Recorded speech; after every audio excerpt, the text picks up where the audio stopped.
भारत जोड़ो न्याय यात्रा के तहत राहुल गांधी ने पूर्णिया के रंगभूमि मैदान में जनसभा को संबोधित किया। अपने भारत जोड़ो न्याय यात्रा के संबोधन में राहुल गांधी बिहार का काला सोना कहे जाने वाले मखाना के मूल्य में ही उलझकर रह गए। लोगों ने जो सोचा था वो सुनने को नहीं मिला और संबोधन का केंद्र बिंदु मखाना ही बना रहा। इसी मखाना के माध्यम से किसानों के आर्थिक ग्राफ को दिखाते हुए दिल जीतने की कोशिश की। बिहार के 10 किलो मखाना का मूल्य 15,000 है। वहीं जब यही मखाना अमेरिका पहुंचता है तो उसकी कीमत 1.5 लाख रुपए हो जाती है। बिहार में गठबंधन टूटने का भी भरी सभा में राज खोल दिया। कांग्रेस और राजद के दबाव में ही नीतीश कुमार ने जातीय जनगणना कराया। जातीय जनगणना का श्रेय राहुल गांधी ने कांग्रेस पार्टी को दिया। राहुल गांधी ने कहा कि बीजेपी जातीय जनगणना कराने के पक्ष में नहीं थी और नीतीश कुमार को बीजेपी ने बाहर निकालने का रास्ता दिखा दिया और उसी रास्ते पर नीतीश कुमार महागठबंधन से निकल गए। सामाजिक न्याय देने की जिम्मेदारी कांग्रेस गठबंधन की है। नीतीश कुमार की बिहार में कोई ज़रूरत नहीं है। हमारा गठबंधन यहाँ मिलकर सामाजिक न्याय के लिए जो करना है कर देगा।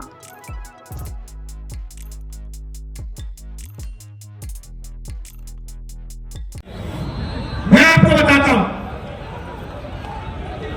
मैंने नीतीश जी से साफ कह दिया कि देखिए आपको जाति जनगणना बिहार में करनी पड़ेगी, हम आपको छूट नहीं देंगे। और आरजेडी ने हमने ये काम नीतीश जी पर दबाव डाल के किया। अब क्या हुआ? अब दूसरे साइड से प्रेशर आया। बीजेपी नहीं चाहती कि इस देश का एक्सरे हो। डरते हैं एक्सरे से। दूध का दूध पानी का पानी हो जाएगा, पता लग जाएगा कि कितने ओबीसी हैं, कितने दलित हैं, कितने आदिवासी हैं। बीजेपी ये नहीं चाहती।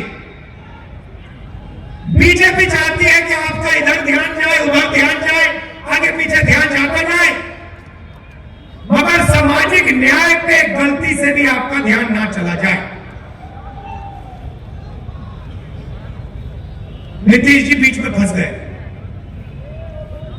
और बीजेपी ने उन्हें रास्ता निकलने का रास्ता दे दिया और नीतीश जी उस रास्ते पे निकल गए। सामाजिक न्याय देने की जिम्मेदारी बिहार में हमारे गठबंधन की है। नीतीश जी की यहां कोई जरूरत नहीं है। यहां पे हम अपना काम कर लेंगे मिलके। हमारा गठबंधन यहां पे जो करना है कर देगा। ये हुई बात सामाजिक न्याय की। अब मैं आपको आर्थिक न्याय की बात करना चाहता हूं। आपने मुझे अभी वो माला दिया, मखाने वाला माला, उसको लाइए यहां जरा। कहां है वो?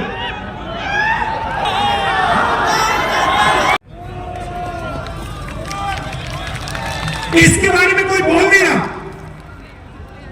मैंने आपको बोला कि 10 किलो की माला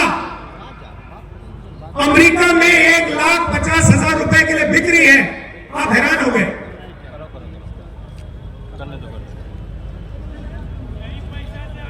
$1,50,000 ये पड़ा हुआ है हमारे सामने।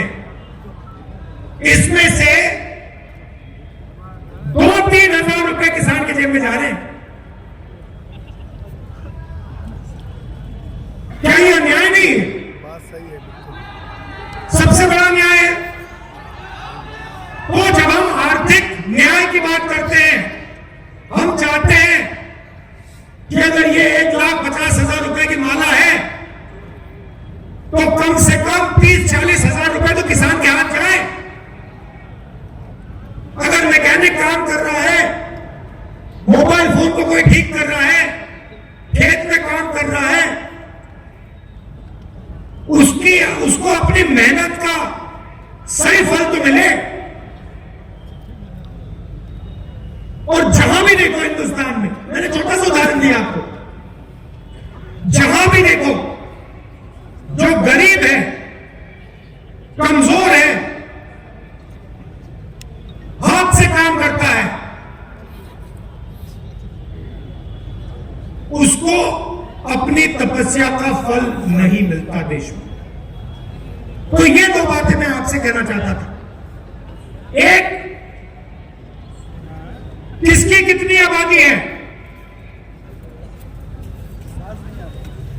ओबीसी कितने, दलित कितने, आदिवासी कितने, और उनमें से कितने गरीब हैं, कितनों के पास सरकारी नौकरी है,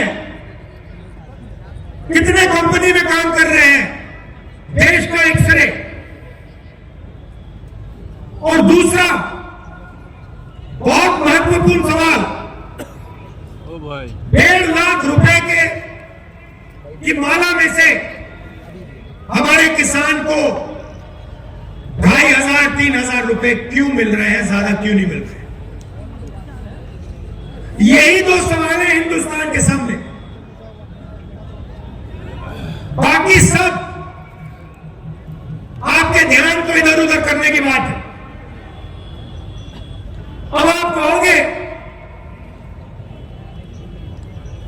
इसमें बिहार का क्या रोल है, बिहार को क्या करना है? हजारों साल से ये प्रदेश इस देश को सामाजिक न्याय और आर्थिक न्याय दिखा रहा है। सोशल मूवमेंट होती है, देश जागता है, तो बिहार से जागता है। गांधी जी के आज हम याद कर रहे हैं, उनकी तपस्या चंपारण में शुरू हुई थी, बिहार में शुरू हुई थी। इसलिए मैं आपको यहां कह रहा हूं, बीजेपी के लोग आपके ध्यान को इधर उधर करना चाहते हैं, क्योंकि वो नहीं चाहते कि आप सबसे जरूरी मुद्दे के बारे में बात शुरू कर दो।